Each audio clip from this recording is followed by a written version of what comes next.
Hello and welcome to Moments in History. I'm Linda Shenton-Matchett, author, speaker, and history geek. While researching my stories, I unearth tons of intriguing historical information that doesn't end up in my books. So I've created this channel to share those tidbits with you. I really appreciate you stopping by. In the early days of chocolate, it was the food of royalty, nobility, and anyone with enough money to purchase it. Not until Milton Hershey came into the scene did chocolate become available to the masses. But his journey was one fraught with challenges and more than one bankruptcy. Milton Snavely Hershey was born in Derry Township, Pennsylvania, about 15 miles east of Harrisburg, on September 13, 1857, to Henry and Veronica Fanny Snavely Hershey. Of Swiss and German descent, his family were members of Pennsylvania's Mennonite community, and he grew up speaking Pennsylvania Dutch. His mother believed in hard work, but not education, so by fourth grade, Milton had left school. He first apprenticed to a local printer of a German-English newspaper, but by all reports did not stay long. Eventually, someone suggested he try the candy trade. So a new apprenticeship was found with a confectioner named Joseph Royer in Lancaster, Pennsylvania. After 4 years, Milton borrowed money from family and relocated to Philadelphia to start his first confectionery business. The year was 1876, and he was convinced that many people would visit the city during the anniversary of the American Revolution. Visitor traffic, unfortunately, was well below expectations, and Milton struggled with balancing production costs and time with sales. It wasn't long until the business went under.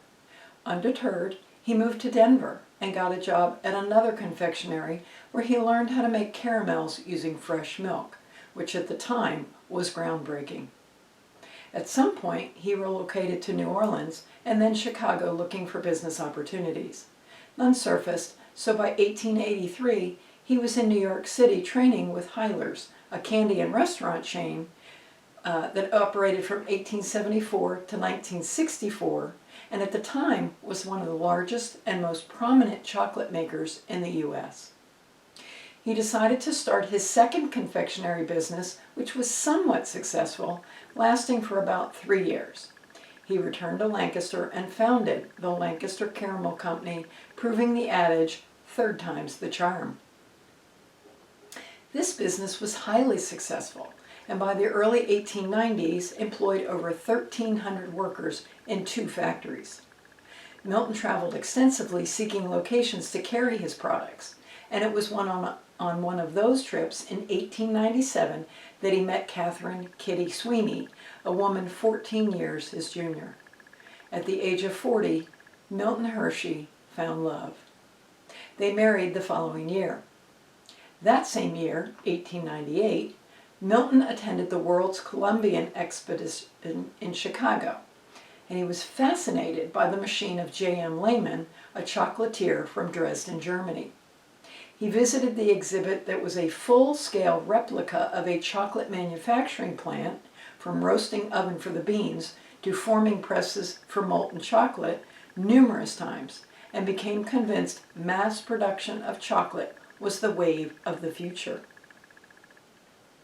When the fair closed, he executed a deal with Lehman to purchase the equipment for $20,000. He continued to operate the caramel company while developing a formula for milk chocolate that was cost-effective enough to price it affordable for the general public.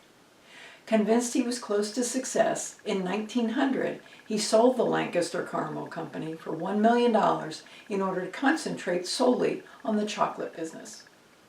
3 years later, after scouting several locations for factories, including Baltimore, New Jersey, and New York, he settled 30 miles from where he grew up.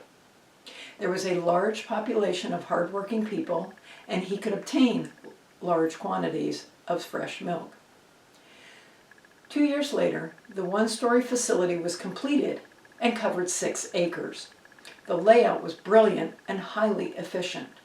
The cocoa beans, milk, and sugar were delivered at one end, then processed through a variety of steps and locations until emerging at the other end as finished products wrapped and ready for market. While constructing the factory, Milton laid out the rest of the town, allocating space for industry, shopping, recreation, and housing.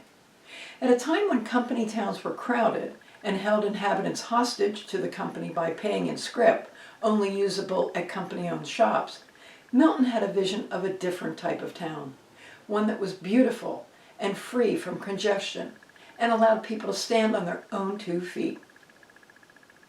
Employees could either rent or purchase the homes. The shops were independent businesses unaffiliated with the Hershey Company. Milton also installed a trolley system that was used for both transporting the milk to the factory, but also employees who chose to live outside of town. Initial businesses included a bank, laundry, blacksmith, printing plant, department store, post office, barbershop, and cafe. Recreational facilities included an indoor pool, a gymnasium, and a public library.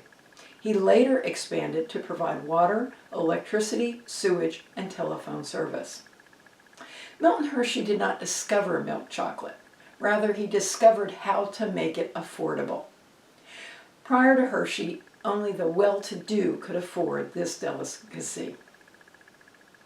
After Hershey, as one source said, anyone with a spare nickel could enjoy chocolate. Success was instantaneous. In its first year of operation, the company netted $1 million. And 5 years later, after the introduction of the Hershey Kiss, profits were more than $2 million. Milton poured the money into his town, expanding services and infrastructure.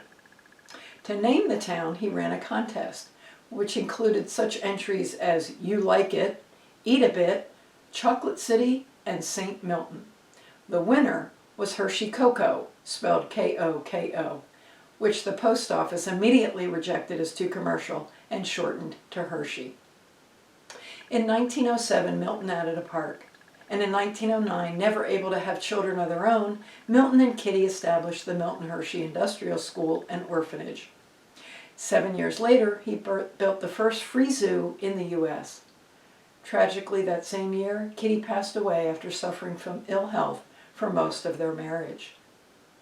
Milton threw himself even deeper into the business. He never remarried, and it's said he carried her photograph in his wallet for the rest of his life. Like the rest of the nation, the town was hit hard by the Depression, but Milton had a response. He gave each of the town's 5 churches $20,000 to help their congregants, then developed a program similar to Roosevelt's New Deal, creating a building campaign. Hundreds of men were hired to build the Hershey Hotel, a community center, a sports arena, theater, high school, and botanical garden. In 1935, he established the M.S. Hershey Foundation, a nonprofit organization to support local educational and cultural charities. The foundation also managed and continues to manage the archives, theater, museum, and school. With the onset of World War II, Hershey Chocolate supplied U.S. troops with Ration D bars and tropical chocolate bars. Weighing 1 to 2 ounces, the bars resisted melting at temperatures higher than 90 degrees. Intriguingly, one of the Army's requirements for the bars was that they were to have an unpleasant enough flavor to prevent the men from developing cravings for them. At the beginning of the war, the factory produced about 100,000 ration bars per day. But by the end of the war, production had increased to 24 million bars per week, winning the coveted Army-Navy E Award. The Hershey Machine Shop also produced some parts for tanks and machines. On October 13, 1945, 8 weeks after the end of the war, Milton Hershey passed away at the age of 88. At the time, he had very little personal wealth, having placed all his company shares into a trust in 1918 to benefit the school.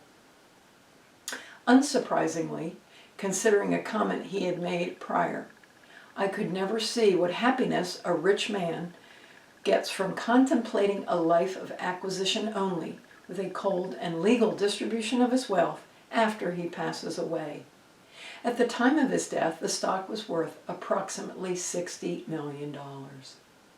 I hope you've enjoyed today's episode. If you'd like to learn even more history, please stop by my blog, that's found on my website at www.lindashentonmanship.com.